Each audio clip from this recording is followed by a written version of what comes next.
Okay, Mr. ZERDARi, you've been here for at least 2 days and you've been holding contacts this is Afghanistan, Pakistan and Turkey tripartite summit. What you make out of this summit? Well, this is the initiative of our brother President Gul, and I think it is very important that the region should be handled and understood by the regional powers. We understand the region better than the world does.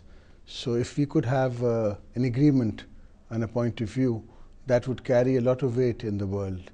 And I think Turkey has a very important role to play here.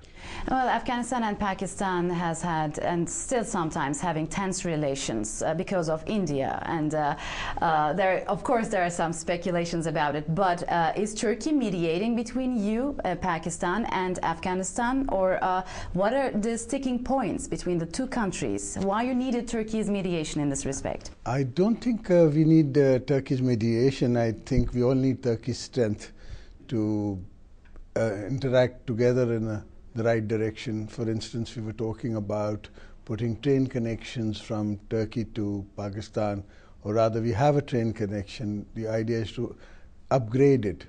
Today it comes in 11 days, otherwise it would come in 3. So it's a commonality of issues that brings Turkey, Pakistan and Afghanistan together.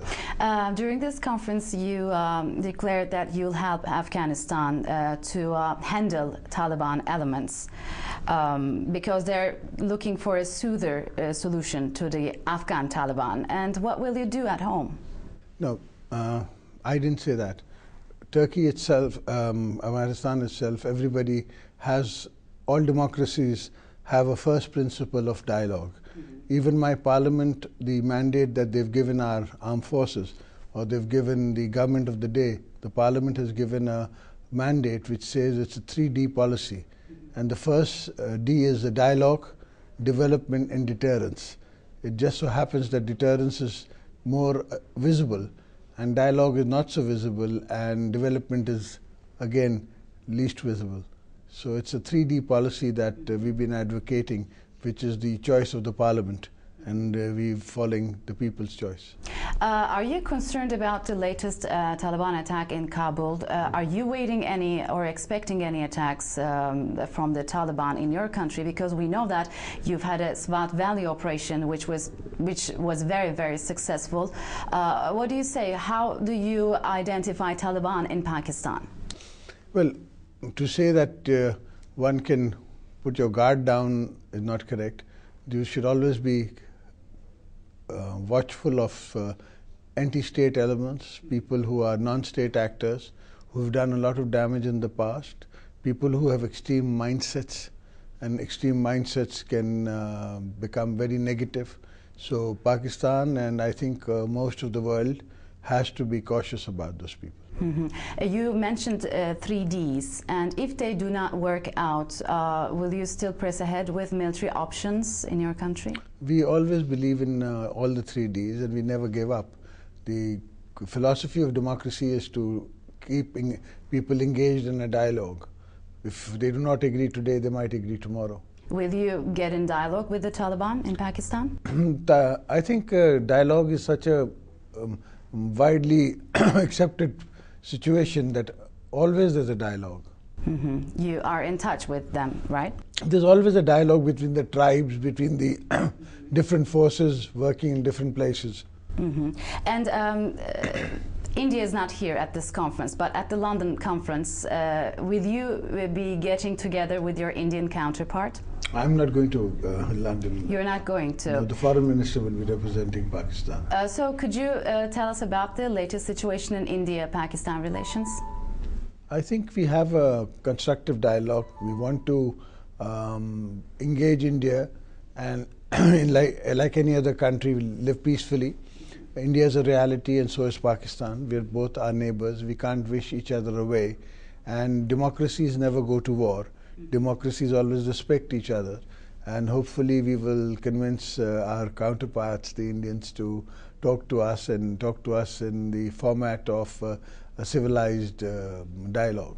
What do you expect from India to respect your security concerns, and have you told about this to the both Afghan president and Turkish president? Because we know the Bombay attacks were carried out, and India placed a finger to Pakistan and some organizations, let's say, and Pakistan denied that, and so the tensions ran high. So what is the latest situation? Do you believe India will understand your security concerns?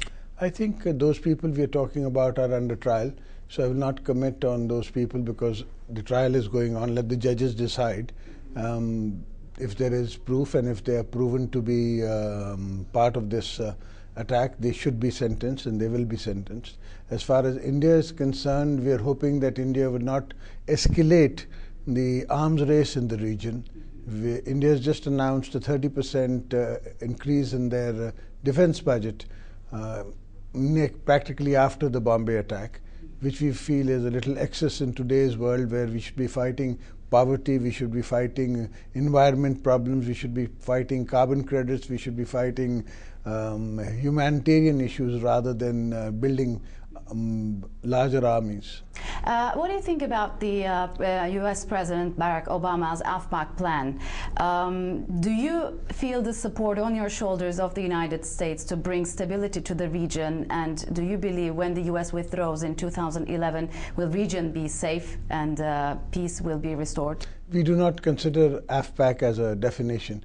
We consider Afghanistan and Pakistan two separate entities. There are issues in Afghanistan and there are issues in Pakistan. We always look forward to support from the international democratic countries. America happens to be one of the oldest democracies in the world and has an interest in Afghanistan. There are American forces in Afghanistan. It is a great help for America to be around the region because these forces we cannot challenge alone. We need the superpower to challenge these forces with us. And there have been some allegations that the United States has had a very special plan in case of Taliban takes control in Pakistan for your nuclear arms, although that was denied by Robert Gates. But what is your comment on that? I think it's wishful thinking. First of all, Taliban are not taking over Pakistan. We've got a very strong army. We've got the people of Pakistan are quite aware of their rights. And nations fight wars. And the nation is in a war against this mindset, which somebody calls Taliban and the other people call terrorist, whoever. But they're basically extreme-minded people. So we are looking after the problem and we will handle it. And there is no such situation where anybody else gets a chance to take anybody else's assets. Mm-hmm. With this Swat Valley operation, we've seen one of the biggest internal migration in Pakistan's history. About 1.5 million people were displaced almost. They were returning back. What is the plight of those people who were forced out of the Swat Valley? Are they safe in their homes now? Most of them are back. And I would say 99% of them are back into the Swat Valley. The rest are on their way back. And it was 2.5 million, not 1.5. And it was the largest migration in the history of this region. But Alhamdulillah, by the grace of God, we managed to solve the situation and they have gone back. How are the operations in South Waziristan are going?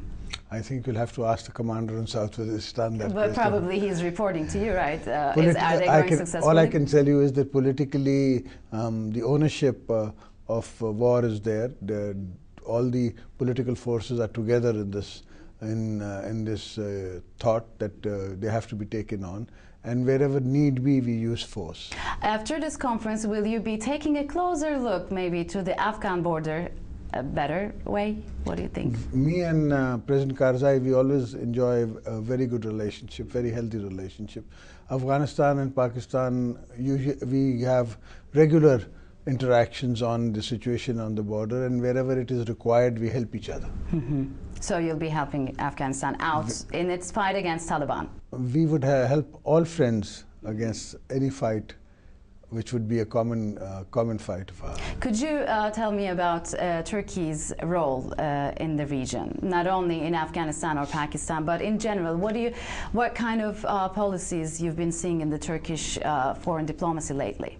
I think Turkey is a very important player in the region. Mm-hmm. It has a role to play, and under the leadership of President Gül and the Prime Minister, they have been a very constructive influence in the region. And I think that we need to interact more with Turkey to enhance our own capabilities, mm-hmm. Develop our own countries, and take advantage of the development that Turkey has done. And as we are speaking about the regional countries, we cannot rule out Iran. What do you think about Iran's policies lately? Because you were accusing Iran of supporting Jundullah militias. What is the latest up there? I think the Persians and we have lived in the same neighborhood for a long time, and we will again be living in the same neighborhood. We respect each other. We have utmost respect for their point of views, and if there are any border issues or little elements which are non-state actors which cross over Afghanistan, Pakistan and Persia, we will try and make sure that it doesn't bother our neighbors. And what do you think about Iran's nuclear program? Do you think Iran should sit at the negotiations table as the Western powers want, or should it press ahead with its program? I think it's an internal situation with Iran. It's Iran's own nuclear program. It is, for what we hear, it is for it is energy directed and not weapon directed. But let's wait and see. We would appreciate the world to negotiate with Iran. We'd appreciate Iran to listen to the world, and vice versa. Do you believe Iran develops peaceful purposes for nuclear arms? I'm in no place to pass judgment on somebody's position. Okay, and I would like to lastly ask you, what do you expect of the region by the time when it comes 2011, when the U.S. troops withdrew? What do you see, both for your country, of course, and for your neighbors? Politicians, do you believe that the American existence there will ever be wiped out, or will it be remaining there? I don't think politicians should be giving you forecasts. Let's see how the situation plays out. It's an American reimposed policy where they're increasing their soldiers, they're increasing their footprint in Afghanistan. Let's see how it plays out, and then we'll comment upon it. Then you wait and see. We wait and see. Are you, by the way, are you bothered by the U.S. drone attacks on your border? Because there were some attacks, and you said it was against your sovereignty. Are those attacks going on still? We've always engaged the U.S. in order to take possession of those drones. We would like to own those drones. We would like to use them ourselves rather than friends. And this is basically in a region which is practically no man's lands, which are mountains, are half in Afghanistan and half in Pakistan. So you can never know whether they're in Pakistan territory or they're in Afghan territory or they're in the middle.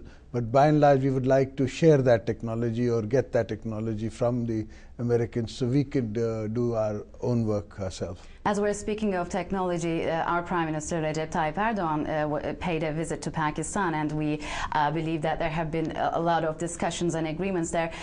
Could you tell me, what are you expecting from Turkey in terms of economic, trade and social sectors, and what Turkey expects from Pakistan?